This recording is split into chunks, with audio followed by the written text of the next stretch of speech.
Hello friends, welcome to engineer sections classes. I am your teacher Mohit Pant. Last class में हमने inductors के numericals करे थे, ठीक है। आज हम पढ़ेंगे कैपेसिटर के बारे में। चलिए कैपेसिटर शुरू करते हैं।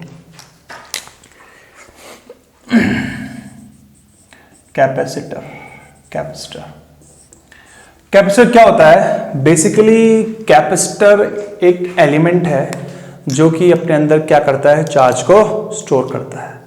Capacitor is a charge storing element. वो कुछ चार्ज अपने अंदर क्या कर लेता है, स्टोर कर देता है, ठीक है, और उसको डिलीवर कर देता है सारा एक बार में ही, ठीक है। जैसे मान लीजिए आपने कैपेसिटर को चार्ज दिया, ये कैपेसिटर है, इसको आपने चार्ज दिया, ये चार्ज लेगा और जब आप इसको चार्ज लोगे तो एक बार में वंस सडनली सारा चार्ज एक बार में दे भी देगा। कंटिन्यूअसली चार्ज नहीं देगा, एक बार सडनली आपका अब जो चार्ज है ये दे देता है, ठीक है। तो कैपेसिटर क्या है? Capacitor is basically a charge storing element. Capacitor क्या है? एक चार्ज स्टोरिंग एलिमेंट है और ये क्या करता है, अपने अंदर चार्ज को स्टोर करता है और डिलीवर करता है सडनली, एकदम से चार्ज आपको डिलीवर कर देता है, सडन डिलीवर ये कर देता है चार्ज को, ठीक है। तो इसको हम क्या बोलते हैं? कैपेसिटर। तो कैपेसिटर बेसिकली क्या है? It is a charge storing element. It is a charge storing element and deliver the charge suddenly at once। इस शब्द का मतलब क्या है? Deliver the charge suddenly at once. क्या मतलब क्या है? कैपेसिटर को आपने चार्ज दिए, कैपेसिटर ने चार्ज लिए, लेकिन जब वो डिलीवर करेगा सडनली एक बार में सारा अपना चार्ज दे देता है, ठीक है। ये नेचर किसका होता है? ये नेचर होता है कैपेसिटर का, ठीक है। कैपेसिटर जो आपके पास है उसको आपने इलेक्ट्रिकल एनर्जी दी और उसने क्या करे, चार्ज को स्टोर कर लिए। अगर कहीं चार्ज स्टोर हो जाते हैं तो उस जगह एक एनर्जी पैदा होती है, उसको बोलते हैं हम electrostatic energy. Electrostatic energy, electron static है और इलेक्ट्रॉन के स्टैटिक होने की वजह से एक एनर्जी पैदा हो रही है, उसको बोलते हैं इलेक्ट्रोस्टैटिक एनर्जी। बेसिकली क्या होता है? इलेक्ट्रोस्टैटिक एनर्जी को हम ईएमटी में पढ़ेंगे, लेकिन इलेक्ट्रोस्टैटिक एनर्जी बेसिकली होती क्या है? जैसे आपके पास चार्ज है, मान लीजिए आपके पास दो चार्ज हैं, एक प्लस क्यू है और एक क्या है, माइनस क्यू। एक प्लस क्यू और एक माइनस क्यू, एक प्लस क्यू और एक माइनस क्यू, दोनों एक दूरी पर रखे हुए हैं आपके पास। तो इन दोनों के बीच में एक फोर्स होगा, है ना। अगर सेम पोलैरिटी के चार्ज हैं तो अपोजिट फोर्स होगा, और अगर अपोजिट पोलैरिटी के चार्ज है तो होगा क्या, आपका अट्रैक्शन फोर्स होगा। मतलब क्या, दो चार्जेस के बीच में हमेशा कुछ ना कुछ क्या होगा, फोर्स होगा। अगर फोर्स होगा तो उस फोर्स से वर्क भी हो सकता है, ठीक है ना। तो अगर वर्क हो सकता है तो एनर्जी है। इसका मतलब क्या है? जब कहीं पे चार्ज स्टोर हुए हैं, कैपेसिटर में चार्ज स्टोर हुए हैं, तो उस चार्जेस के द्वारा एक अंदर फोर्स पैदा हो रहा होगा, उस फोर्स से वर्क भी हो सकता है। तो मतलब उसके अंदर एक एनर्जी स्टोर है और वो एनर्जी स्टोर का नाम क्या है? Electrostatic energy. तो आप ये भी बोल सकते हो, आप एक लाइन ये बोल सकते हो, it converts electrical energy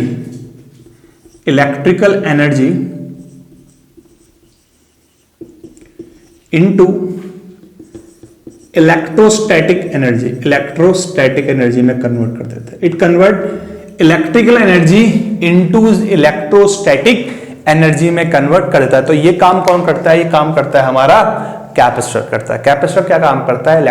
electrical energy में कन्वर्ट कर देता है और ये अपने अंदर क्या करता है? चार्ज को स्टोर कर लेता है, ठीक है। अच्छा, नेक्स्ट टर्म हमारे पास है कैपेसिटेंस। नेक्स्ट टर्म हमारे पास क्या है? कैपेसिटेंस, ठीक है। जैसे कि रेजिस्टेंस रजिस्टर की प्रॉपर्टी बताता है, इंडक्टेंस इंडक्टर की प्रॉपर्टी बताता है, उसी तरह कैपेसिटेंस क्या करता है, कैपेसिटर की प्रॉपर्टी को रिप्रेजेंट करता है। ठीक है, कैपेसिटर की कैपेसिटेंस कैपेसिटर की प्रॉपर्टी रिप्रेजेंट करता है कि वो कितना चार्ज अपने अंदर स्टोर कर सकता है। कोई भी कैपेसिटर अपने अंदर कितना चार्ज स्टोर कर सकता है, कैपेबिलिटी को कौन रिप्रेजेंट करता है, कैपेसिटेंस करता है। मान लीजिए आपके पास दो कैपेसिटर है, एक 5 फैराड का, एक 10 फैराड का। कैपेसिटेंस की अच्छा यूनिट क्या होती है, देख लेते हैं। कैपेसिटेंस यूनिट होती है फैराड यूनिट। इसकी यूनिट क्या होती है, फैराड होती है। यूनिट क्या है इसकी, फैराड होती है। ठीक है, तो आपके पास दो कैपेसिटर है, ठीक है, दोनों चार्ज स्टोर कर लेते हैं, लेकिन आपको कैसे पता चलेगा कि कौन ज्यादा कर रहा है कौन कम कर रहा है। तो मान लो एक 5 फैराड का है, इसका कैपेसिटेंस 5 फैराड का, इसका कैपेसिटेंस 10 फैराड का। तो आप समझ जाओगे कि जिसका 10 फैराड का कैपेसिटेंस है वो ज्यादा चार्ज इसको क्या करेगा, स्टोर करेगा। ठीक है, तो आप लिख सकते हो यहां पे इट रिप्रेजेंट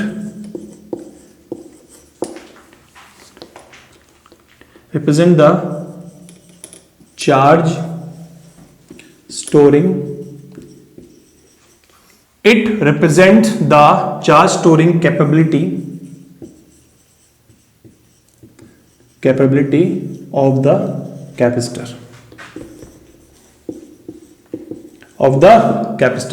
कैपेसिटर की चार्ज स्टोरिंग कैपेबिलिटी, कैपेसिटर की चार्ज स्टोरिंग कैपेबिलिटी को कौन रिप्रेजेंट करता है, कैपेसिटेंस रिप्रेजेंट करता है। ठीक है, तो कोई भी कैपेसिटर आपके पास है वो कितना चार्ज स्टोर कर सकता है, उसकी कैपेबिलिटी कितनी, उसकी क्षमता कितनी है, वो कौन रिप्रेजेंट करेगा, कैपेसिटेंस करता है। अच्छा, एक चीज और है, कैपेसिटर में क्या होता है, कैपेसिटर का मेरे पास है, ठीक है, मैं एक पैरेलल प्लेट कैपेसिटर ये जो ले रहा हूं, जूम कर रहा हूं, ठीक है ना, मेरे पास कैपेसिटर है, हाँ ले बता रहा हूं यहाँ पे। ठीक है, कैपेसिटर अगर मेरे पास है तो अगर मान लीजिए कैपेसिटर क्रॉस वोल्टेज V है, करंट I है, तो कैपेसिटेंस C है। तो कैपेसिटर के क्रॉस जो करंट होती है वो होती है I is equal to C dV upon dt। ठीक है, अगर मैं C को नीचे ले आऊं तो ये हो जाएगा dV upon dt is equal to I by C। इसका मतलब क्या है, dV upon dt is inversely proportional to C, inversely proportional to C। तो मतलब क्या, कैपेसिटेंस कैपेसिटर की एक प्रॉपर्टी और बताता है। वो प्रॉपर्टी क्या है कि कैपेसिटर का एक नेचर होता है, कैपेसिटर का एक नेचर होता है कि वो rate of change of voltage को क्या करता है, अपोज करता है। ठीक है, जिस तरह इंडक्टर अपने cross rate of change of current का अपोज करता है, इंडक्टर अपने cross rate of change of current का अपोज करता है, और उसकी इस प्रॉपर्टी को इंडक्टेंस रिप्रेजेंट करता है। उसी तरह कैपेसिटर भी अपने cross rate of change of voltage का क्या करता है, अपोज करता है, और उसकी इस प्रॉपर्टी को कौन रिप्रेजेंट करता है, वो करता है कैपेसिटेंस करता है। कैपेसिटेंस कैपेसिटर की याली प्रॉपर्टी भी रिप्रेजेंट करता है कि वो rate of change of voltage को अपोज करता है। Rate of change of voltage को अपोज करने का मतलब है कि कैपेसिटर के क्रॉस वोल्टेज एकदम सडनली राइज नहीं कर सकती। मान लो अगर अभी 0 वोल्ट है तो विद इन 1 सेकंड में 100 वोल्ट नहीं बढ़ सकती। उसको 0 से 100 वोल्ट पहुंचने में थोड़ा क्या लगता है, टाइम लगता है। ठीक है, और कैपेसिटेंस जितना ज्यादा होगा उतना rate of change of voltage का पोजीशन क्या होगा, ज्यादा होगा। इसलिए मैं एक बात बोल सकता हूं कि it represent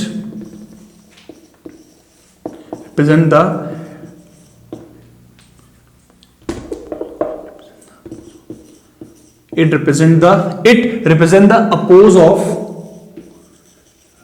rate of change of voltage across capacitor। क्या बोला, it it represent the oppose of rate of change of voltage across the capacitor. Capacitor के cross rate of change of voltage का जो अपोज हो रहा है उसको भी कौन रिप्रेजेंट करता है? कैपेसिटेंस रिप्रेजेंट करता है। ठीक है ना, तो ये दो बातें यहां पे बोल दी। कैपेसिटेंस बेसिकली रिप्रेजेंट करता है कैपेसिटर की प्रॉपर्टी रिप्रेजेंट करता है, जिस तरह रेजिस्टेंस रजिस्टर की प्रॉपर्टी रिप्रेजेंट करता है, इंडक्टेंस इंडक्टर की प्रॉपर्टी रिप्रेजेंट करता है, उस तरह कैपेसिटेंस भी कैपेसिटर की प्रॉपर्टी रिप्रेजेंट करता है। ये उसकी दो बातें बताता है। पहली बात तो वो बताता है इसकी कार चार्ज को स्टोर करने की क्षमता कितनी है, कैपेबिलिटी भी बताता है, ठीक है ना, और इसकी ये भी बताता है, उसकी ये प्रॉपर्टी बताता है कि वो voltage rate of change of voltage का अपोज कर रहा है। ठीक है, अच्छा एक बात ध्यान देने की है, किसी कैपेसिटर का कैपेसिटेंस जितना ज्यादा होगा उसके अंदर चार्ज स्टोर उतने क्या होंगे? ज्यादा होंगे। ठीक है ना, किसी कैपेसिटर का कैपेसिटेंस जितना ज्यादा होगा उसके अंदर चार्ज उतने क्या होंगे? ज्यादा स्टोर होंगे। सेकेंडली, किसी कैपेसिटर का कैपेसिटेंस जितना ज्यादा होगा उसके cross rate of voltage change उतना क्या हो जाएगा? कम हो जाएगा। मतलब क्या? अगर कैपेसिटेंस जितना ज्यादा होगा वोल्टेज उसके क्रॉस आराम से चेंज होगी, सडन चेंज नहीं हो सकती। जैसे कि 5 फैराड और 10 फैराड है, 5 फैराड के क्रॉस हो सकता है वोल्टेज थोड़ा जल्दी चेंज हो जाए, लेकिन वही वोल्टेज 10 फैराड के क्रॉस क्या होगी? आराम से चेंज होगी। समझ में आया ना? तो ये कॉन्सेप्ट आपको मैंने यहां पे बता दी है कि it represent the oppose of rate of change of voltage across, जिसका कैपेसिटेंस जितना ज्यादा होगा उसके क्रॉस वोल्टेज का चेंज उतना क्या हो जाएगा? कम हो जाएगा। मतलब वोल्टेज में जो बढ़ोतरी होगी या घटोतरी, जो चेंज होगा वो बहुत कम हो जाएगा। ठीक है, चलिए आगे बढ़ते हैं। कैपेसिटर्स जो होते हैं बेसिकली ये 3 टाइप के होते हैं। Capacitors are of 3 type.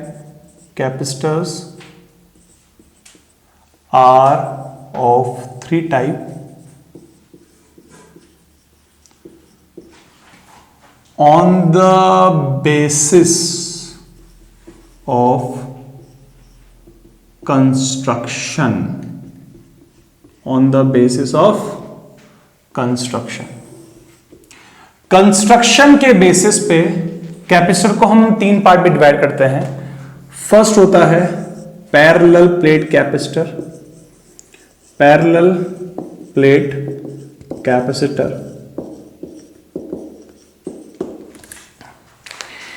दूसरा होता है स्फेरिकल कैपेसिटर, स्फेरिकल कैपेसिटर। और तीसरा होता है सिलिंड्रिकल कैपेसिटर। तो कैपेसिटर को हम 3 पार्ट में डिवाइड करते हैं, parallel plate capacitor, spherical capacitor और सिलिंड्रिकल कैपेसिटर। तो जो इनके नाम दिए गए हैं ये इनके जो प्लेट होती है उसके कंस्ट्रक्शन के बेसिस पे इनके 3 टाइप गए हैं। Capacitor are of 3 type on the basis of plate construction, on the basis of plate construction. जिसमें प्लेट मेटल प्लेट इस्तेमाल करते हैं ना, उसका शेप कैसा है, कंस्ट्रक्शन कैसा है, शेप कैसा है, उसके बेसिस में हम 3 पैरेलल प्लेट कैपेसिटर में जो मेटल प्लेट होती हैं पैरेलल प्लेट होती हैं, इसमें जो मेटल प्लेट होती है वो स्फेरिकल होती हैं, बॉल टाइप की, और उसमें कैसी होती है? सिलेंड्रिकल शेप वाली। ठीक है, हमारे लिए जो सबसे ज्यादा एग्जाम्स में आता है वो ये बहुत आता है, 80% यही आता है और 20% ये आता है। बाकी सिलेंड्रिकल कैपेसिटर रेयरली आता है, इसकी सिर्फ थ्योरी क्वेश्चन एग्जाम में 1 या 2 बार आए, जो क्वेश्चन है मैं आपको लिखा दूंगा। ठीक है ना, ये नहीं आता है, ये ज्यादा आता है और ये थोड़ा कम ही आता है, तो हम इसको पहले देख लेंगे। ठीक है, तो ये 3 टाइप के होते हैं, parallel plate capacitor, spherical capacitor और सिलेंड्रिकल कैपेसिटर। तो पहले हम पढ़ते हैं पैरेलल प्लेट कैपेसिटर। मैं पढ़ रहा हूं इसको।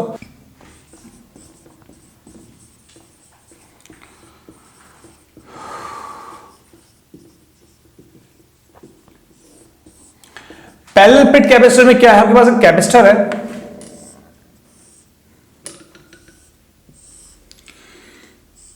इसमें दो मेटल प्लेट होती हैं, इसमें दो मेटल प्लेट हैं आपस में, ये दो मेटल प्लेट हो गई, दोनों एक दूसरे से, इसको मैं थोड़ा दोबारा बनाता हूं, दोनों एक दूसरे से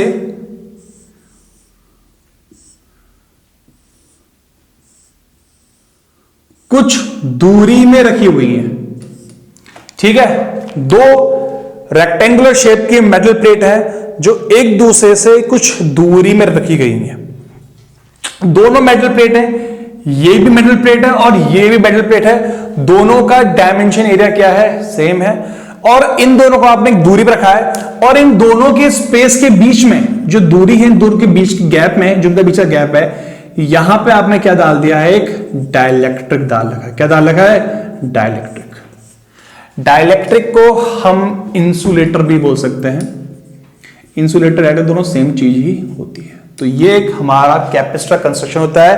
पैरेलल प्लेट कैपेसिटर में क्या होता है, दो पैरेलल प्लेट, दो मेटल की रेक्टेंगुलर शेप की मेटल प्लेट्स होती हैं जो कि एक दूरी पे होती हैं, और उन दोनों मेटल प्लेट के बीच में हमने क्या इंसर्ट किया होता है, डाइलेक्ट्रिक से वो फिल हो जाता है, और हमारा एक कंबाइन करके क्या बन जाता है, कैपेसिटर हमारा फॉर्म हो जाता है। ठीक है, तो इस तरीके से इसका कंस्ट्रक्शन हमारा होता है। ठीक है, जब हम इसको रिप्रेजेंट करते हैं तो हम इसको रिप्रेजेंट करते हैं ऐसे से, पैरेलल प्लेट कैपेसिटर, पैरेलल आपस में parallel plate capacitor. Parallel plate capacitor कैसा बनता है, दो कंडक्टिंग प्लेट, दो कंडक्टिंग मेटल प्लेट है, ये दोनों क्या है, दो conducting metal plate, conducting plate बोलते हैं, मेटल दो बातें की है, कंडक्टिंग मेटल प्लेट है, और उन दोनों को आपने दूरी पर रखा हुआ है, और दूरी के बीच में हमने क्या डाल दिया है, डाइलेक्ट्रिक, जो कि हमने इंसुलेशन डाल दिया, उसको हम सिंबल से ऐसे दिखा सकते हैं। ठीक है, अब होता क्या है, जब हम इसमें सप्लाई लगाते हैं, वोल्टेज लगाते हैं, सप्लाई डीसी वोल्टेज लगाएंगे, हाँ, एसी से कभी कोई चीज चार्ज नहीं होती, हमेशा चीज डीसी से चार्ज होती है। तो मैंने इसके क्रॉस क्या लगाई, वोल्टेज वी लगाई, तो क्या होगा, इसके क्रॉस चार्ज बनने शुरू हो जाते हैं, इसके क्रॉस क्या होगा, चार्ज फॉर्म होने शुरू हो जाते हैं, चार्ज जमा होने शुरू हो जाएंगे, यहां से करंट आएगी। ठीक है, यहां से करंट जाती है, एक्चुअली क्या होता है, इसके अंदर डिस्प्लेसमेंट करंट होती है। क्या होती है, डिस्प्लेसमेंट करंट। यहां तक तो कन्वेंशनल करंट होती है, कहां तक का, यहां तक का। ठीक है, ये क्वेश्चन एग्जाम में आता है, आपने ये जो फिजिक्स में भी पढ़ा होगा, एक फिजिक्स में एक टॉपिक होता था मॉडिफाइड एम्पेयर सर्कुलर लॉ, वो इसी डिस्प्लेसमेंट करंट के बीच में है। होता क्या है, कैपेसिटर के यहां से लेके यहां तक का, और फिर यहां से लेके यहां तक का जो करंट फ्लो करती है, वो होती है कन्वेंशनल करंट। मतलब कैपेसिटर के प्लेट की बाहर की जो करंट होती है, वो होती है कन्वेंशनल करंट, और कैपेसिटर प्लेट के अंदर जो करंट होती है, वो होती है डिस्प्लेसमेंट करंट। बाकी जब हम एम्पेयर सर्कुलर लॉ पढ़ेंगे, मैं उसको वहां पे आपको बता दूंगा। तो इस तरह कैपेसिटर में होता है। ठीक है, तो होता क्या है, जब आप यहां पे पोटेंशियल अप्लाई करते हो, तो होता क्या है कि यहां पोटेंशियल आएगा, वही चार्ज यहां पे जमा हो जाते हैं आपके। ठीक है ना, तो उसके अपोजिट पोलैरिटी के, देखो होता क्या है, जब आप यहां पे पॉजिटिव पोलैरिटी लगाइए, जो लगाते हो, तो होता क्या है कि यहां पे सेम पोलैरिटी जो चार्ज होते हैं, वो यहां जमा हो जाते हैं, पॉजिटिव पॉजिटिव पॉजिटिव यहां पे आ जाते हैं चार्ज हमारे।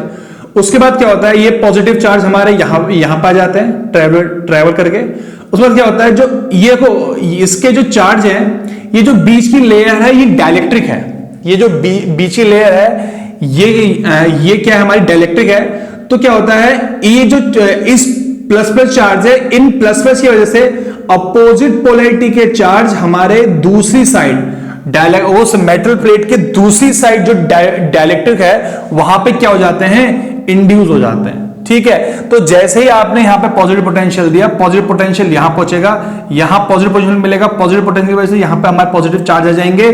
पॉजिटिव चार्ज क्या करेंगे, इंडक्शन की वजह से यहां पे नेगेटिव चार्ज को इंड्यूस कर देते हैं, तो यहां पे हमारे नेगेटिव चार्ज आ जाते हैं। ठीक है, तो अब बात आती है, जो चार्ज इसमें स्टोर होते हैं, वो चार्ज स्टोर होते हैं डाइलेक्ट्रिक में। कैपेसिटर में जो चार्ज स्टोर होते हैं, चार्ज स्टोर इन डाइलेक्ट्रिक ओनली। चार्ज सिर्फ किस में स्टोर होता है? डाइलेक्ट्रिक में स्टोर होता है। मेटल में, मेटल प्लेट में चार्ज स्टोर नहीं हो सकता। बिकॉज क्यों? मेटल प्लेट एक कंडक्टिंग प्लेट है और कंडक्टिंग प्लेट में चार्ज मूव कर जाता है तो वो स्टोर नहीं हो सकता है। ठीक है, तो कैपेसिटर में जब भी आप सप्लाई दोगे, कैपेसिटर में जब भी आप सप्लाई दोगे तो उसमें चार्ज स्टोर होते हैं। इंड्यूस, आप इंड्यूस बोलो या चार्ज के अंदर स्टोर होता है। जो चार्ज के अंदर स्टोर होंगे वो सिर्फ किस में स्टोर होते हैं? डाइलेक्ट्रिक में स्टोर होंगे, वो मेटल प्लेट में स्टोर नहीं होंगे। एग्जाम में क्वेश्चन आया था, बहुत बार एग्जाम में क्वेश्चन आया है, in a capacitor charge store in a capacitor charge store in. Option A था मेटल प्लेट, ऑप्शन बी था डाइलेक्ट्रिक, ऑप्शन सी था बोथ ए एंड बी, मतलब मेटल प्लेट में भी स्टोर हो रहा है और डाइलेक्ट्रिक में भी, और ऑप्शन डी था नन ऑफ द अबव। तो इसका आंसर क्या होगा? इसका सही आंसर है डाइलेक्ट्रिक। और आप डायरेक्टली सही आंसर क्यों है? क्योंकि डाइलेक्ट्रिक जो एक शब्द है, एक्चुअली डाइलेक्ट्रिक जो शब्द है ये इलेक्ट्रिक फील्ड में इसका शब्द बहुत इस्तेमाल करते हैं। ठीक है, और डाइलेक्ट्रिक जो है ये एक तौर से इंसुलेटरी हुआ। तो ये एक ऐसी बॉडी होती है जो अपने अंदर से चार्ज को मूव करने नहीं देती हैं। इनके अंदर से चार्ज मूव नहीं कर सकता। एग्जाम्पल के तौर पे प्लास्टिक, अगर आप एक प्लास्टिक की बॉडी में के ऊपर चार्ज डाल दोगे तो चार्ज जहां पे है वहीं रहेंगे, वो मूव नहीं कर सकते। तो आप बोलोगे चार्ज क्या हो गए हैं? स्टोर हो गए। ठीक है, तो जो आपने मेटल प्लेट के बीच में डाइलेक्ट्रिक लगाया है, जब आप सप्लाई दोगे तो उस डाइलेक्ट्रिक में चार्ज इंड्यूस हो जाते हैं और वो चार्ज वहीं पे रहते हैं और वो मूव नहीं करते हैं। जब वो चार्ज वहां पे जमा हो जाते हैं तो हम बोलते हैं कैपेसिटर में चार्ज इंड्यूस या कैपेसिटर में चार्ज स्टोर हो गए। उस तरह क्या हुआ, जब आपने सप्लाई वोल्टेज दी, यहां पॉजिटिव पोटेंशियल आया, उसकी वजह से यहां प्लस चार्ज आए और इस प्लस चार्ज ने अपोजिट उसमें नेगेटिव चार्ज को इंड्यूस कर दिया है और इस तरह हमारा कैपेसिटर में पोलैरिटी यहां पे सेट और ये जो हो जाती है। ठीक है, अब इसके अंदर एक्चुअली क्या होता है, आपका डाइलेक्ट्रिक कौन सा है? वो आपका पोलराइज्ड डाइलेक्ट्रिक है या अनपोलराइज्ड है, वो उसके ऊपर डिपेंड होता है। ठीक है, अब वो होता क्या है, जितने चार्ज आपके इस रीजन में आएंगे, एक्चुअली क्या, जैसे मान लो ये प्लेट है, ये मेटल प्लेट है, जैसे कि ये मेटल प्लेट थी हमारी। ठीक है, तो मेटल प्लेट के आसपास जो भी डाइलेक्ट्रिक था उसमें प्लस चार्ज आ जाएंगे और दूसरी मेटल प्लेट के पास आ जाएंगे माइनस। तो जितने, मगर मान लो यहां पे 10 आए हैं, पॉजिटिव आए हैं, तो उतने ही 10 नेगेटिव क्या होंगे यहां पे भी आपके आएंगे। मतलब जितने पॉजिटिव चार्ज यहां पे होंगे उतने नेगेटिव चार्ज यहां पे होंगे। मतलब चार्ज क्या रहता है, दोनों साइड क्या रहता है, सेम रहता है, होगा अपोजिट पोलैरिटी का। अगर यहां पे जितने भी चार्ज पॉजिटिव आ रहे हैं उतने यहां पे चार्ज क्या आएंगे, नेगेटिव आते हैं। ठीक है, तो इस तरह बनता है। तो मान लेते हैं टोटल चार्ज जो यहां पे सिर्फ एक ही काउंट कर रहे हैं हम, वो चार्ज कितना है, क्यू है। वो हमारा चार्ज कितना है, क्यू है। ठीक है, हम एक ही इसको काउंट करते हैं, या फिर आप सारे प्लस वाले काउंट कर लो या आप सारे माइनस वाले काउंट, कोई भी देख लेते हैं हम। तो मान लेते हैं यहां पे चार्ज स्टोर कितने हुए हैं, क्यू हुए हैं। यहां पे चार्ज स्टोर कितने हुए हैं, क्यू। तो जो चार्ज स्टोर कैपेसिटर में होता है ये डायरेक्टली प्रोपोर्शनल होता है इसके क्रॉस आपने वोल्टेज कितनी अप्लाई करी है ना। Charge stored in a capacitor is directly proportional to the voltage applied across this. आप जितनी ज्यादा वोल्टेज दोगे, जितनी ज्यादा वोल्टेज दोगे उतनी ज्यादा करंट फ्लो होगी और जितनी ज्यादा करंट फ्लो होगी उतने ज्यादा चार्ज कैरियर जाएंगे और जितने ज्यादा चार्ज कैरियर जाएंगे उतने ज्यादा चार्ज कैरियर क्या होंगे, स्टोर होंगे। मेरी बात समझ में आ गई। जितने ज्यादा यहां से करंट वोल्टेज होगी, जितनी ज्यादा वोल्टेज होगी उतनी ज्यादा करंट जाएगी। जितनी ज्यादा देखो वोल्टेज जितनी ज्यादा होगी करंट उतनी ज्यादा होगी, चार्ज उतने ज्यादा फ्लो होंगे और इसके अंदर चार्ज उतने ज्यादा क्या होंगे, स्टोर होंगे। इसलिए जो चार्ज स्टोर हो रहे हैं इस कैपेसिटर में ये डायरेक्टली प्रोपोर्शनल किसके हैं, वोल्टेज के। ये प्रोपोर्शनलिटी का कांस्टेंट हटेगा, प्रोपोर्शनल से हटेगा, एक कांस्टेंट लगता है, वो कांस्टेंट होता है हमारा सी। उस सी को हम क्या बोलते हैं, कैपेसिटेंस बोलते हैं। सी एक कांस्टेंट है, सी क्या है, कांस्टेंट, और इसको हम क्या बोलते हैं, कैपेसिटेंस। ठीक है ना। जैसा कि इंडक्टर में क्या था, लैम्डा प्रोपोर्शनल आई था, कांस्टेंट हटा कितना आया था, एल आया था, उस तरह यहां पे कांस्टेंट हटता है तो वो क्या जाता है, सी आता है। ये सी क्या है हमारा, कैपेसिटेंस। और आप इसको ऐसे बोल सकते हो, C is equal to Q upon V, charge upon voltage. Charge upon voltage क्या होता है हमारा, कैपेसिटर। अब देखो यहां ध्यान देने की बात है, जितना ज्यादा कैपेसिटर होगा उतने ज्यादा उसमें क्या स्टोर हो जाएंगे, चार्ज हो जाएंगे। ठीक है, तो this is parallel plate capacitor.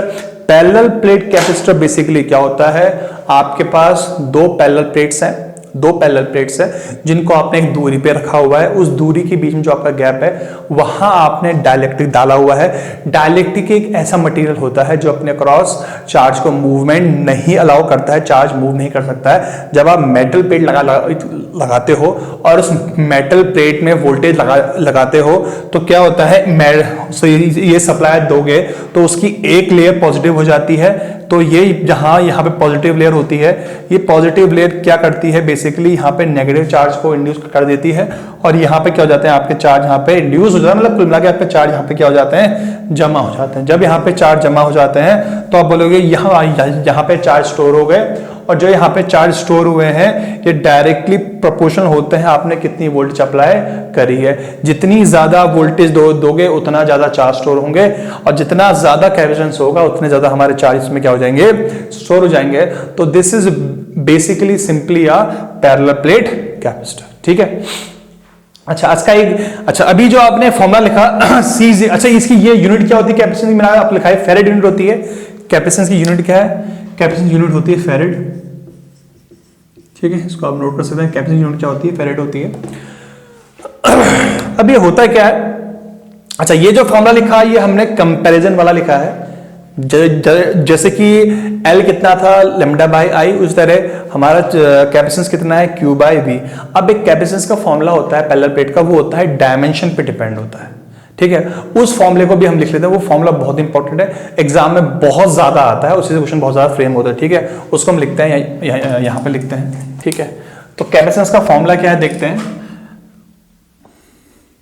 Formula है C is equal to A epsilon by D. C is equal to A epsilon by D.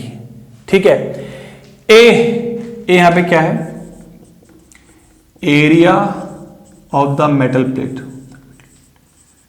Of the plate कहता हूं, area cross section, area of the plate, जो area है ना plate, इसका area है, इसका area जितना ज्यादा होगा, इसका एरिया जितना ज्यादा होगा उतना ज्यादा रीजन डाइलेक्ट्रिक के अंदर आएगा और उतने ज्यादा चार्ज तुम्हारे क्या होंगे, इंड्यूस होंगे। इसलिए एरिया जितना ज्यादा होगा कैपेसिटेंस उतना क्या होगा, ज्यादा होगा।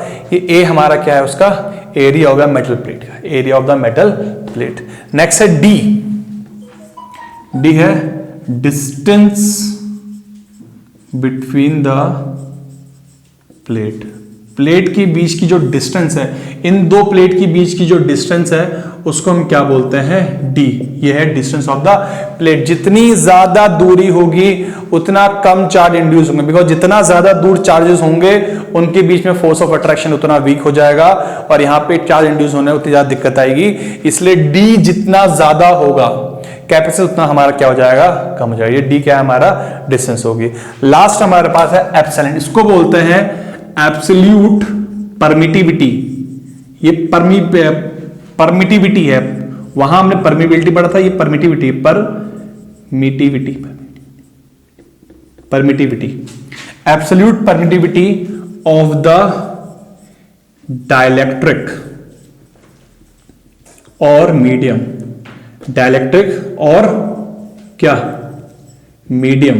प्लेट के बीच का जो मीडियम है, प्लेट के बीच का जो मीडियम है या प्लेट के बीच में जो डाइलेक्ट्रिक है उसकी एब्सोल्यूट परमिटिविटी को हम डिनोट करते हैं एप्सिलॉन से। ये क्या होता है हमारा epsilon, absolute permittivity of the dielectric और मीडियम। इस मीडियम की जो परमिटिविटी, एब्सोल्यूट परमिटिविटी है वो क्या है, उसको हम डिनोट करते हैं इससे।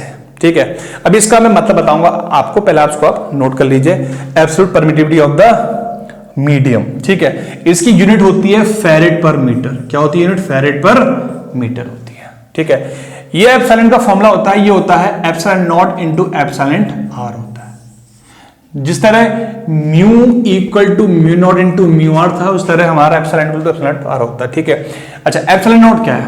एप्सिलॉन नॉट क्या है? Absolute permittivity of air, air free space और हमारा क्या? वैक्यूम। ठीक है ना, absolute permittivity of air free space और वैक्यूम, इसको हम डिनोट करते हैं एप्सिलॉन नॉट से। इसकी यूनिट होती है 8.85 इंटू 10 की पावर -12 फेरेड पर मीटर। 8.85 इंटू 10 की पावर -12 फेरेड पर मीटर, ये फिक्स्ड होती है और ये हमारी एयर की होती है। ठीक है, और नेक्स्ट टर्म क्या है इसमें? Epsilon R. तो जो एप्सिलॉन आर होता है ये होता है relative permittivity, relative permittivity of the dielectric और मीडियम, अगर आपका मीडियम एयर है तो उसकी वैल्यू क्या हो जाएगी? 1 हो जाती है। ठीक है ना, तो अगर आप यहां इसको लिख सकते हो, इफ डाइलेक्ट्रिक इज, क्योंकि एयर भी डाइलेक्ट्रिक होती है, इफ डाइलेक्ट्रिक इज एयर या फ्री स्पेस, तो आपका एप्सिलॉन आर की वैल्यू कितनी हो जाएगी? 1 हो जाएगी। ठीक है, तो हमने इसके डायमेंशन के बेसिस में एक फॉर्मूला लिखा है, C is equal to A epsilon by D। ठीक है, A क्या है यहाँ पे? Area of the plate, area of the metal plate. ठीक है ना, जो भी आपने लगा रखी है, जितना ज्यादा area of the metal plate होगा उतना ज्यादा जो रीजन है वो डाइलेक्ट्रिक के अंदर आएगा और उतने ज्यादा उस रीजन में चार्ज क्या हो जाएंगे? इंड्यूस हो जाएंगे। इसलिए कैपेसिटेंस जितना ज्यादा, एरिया जितना हाई होगा उतना कैपेसिटेंस क्या होगा तुम्हारा? ज्यादा होगा। ठीक है ना, अच्छा नेक्स्ट क्या है हमारे पास? डी क्या है? Distance between the metal plate. जितनी ज्यादा दूरी होगी इन दो चार्जों के बीच में इंटरेक्शन उतना कम होगा, इनके बीच में फोर्स, जो कूलाम लॉ का फोर्स होता है, या फिर आप निकाल सकते हो इलेक्ट्रिक इंटेंसिटी, जो भी लेवल से आप निकाल सकते हो कि जो जितनी ज्यादा दूरी होगी इनके बीच में फोर्स ऑफ अट्रैक्शन उतना कम होगा, उतना कम इन दोनों के बीच में एक दूसरे का इफेक्ट होगा। तो इसकी वजह से उतने कम यहाँ जहां पे क्या होंगे? चार्ज इंड्यूस होंगे। तो इसके वजह से तो डिस्टेंस इतनी ज्यादा होगी, कैपेसिटेंस उतना हमारा क्या हो जाएगा? वीक हो जाएगा। और नेक्स्ट हमारा पास बचता है परमिटिविटी। परमिटिविटी जितनी ज्यादा होगी कैपेसिटेंस उतना ज्यादा होगा। तो परमिटिविटी एप्सिलॉन को लिखा, इसको हमने लिखा है absolute permittivity of the dielectric और मीडियम। इसकी यूनिट क्या है? फेरेड पर मीटर। ठीक है, ये हो गया मीडियम की हो गई। इसको हम लिख सकते हैं एप्सिलॉन इनटू एप्सिलॉन आर। ये हो गया absolute permittivity of the air free space और वैक्यूम। इसकी वैल्यू होती है 8.854 होती है, अप्रोक्सीमेटली इतनी होती है 8.854 इंटू 10 की पावर -12 फेरेड पर मीटर इसकी वैल्यू होती है। और एप्सिलॉन आर होता है रिलेटिव परमिटिविटी ऑफ डाइलेक्ट्रिक और मीडियम। इसकी कोई नहीं होती है, ये यूनिटलेस होता है, आप लिख सकते हो नो यूनिट। ठीक है, तो ये हमारे कैपेसिटर क्या हो गया? पैरेलल प्लेट कैपेसिटर का फॉर्मूला हो गया। ठीक है, ओके देन आज के लिए इतना ही। आज हमने कैपेसिटर के बारे में पढ़ा, कैपेसिटर क्या होता है, ठीक है ना, और थोड़ा कैपेसिटेंस के बारे में जाना और उसके फॉर्मूले देखे। पैरेलल प्लेट कैपेसिटर के फॉर्मूले क्या होते हैं, डायमेंशन फॉर्मूला और कंपैरिजन फॉर्मूला हमने देखा। आपको हमारा वीडियो पसंद आया, please like it, share it and subscribe our channel. Thank you.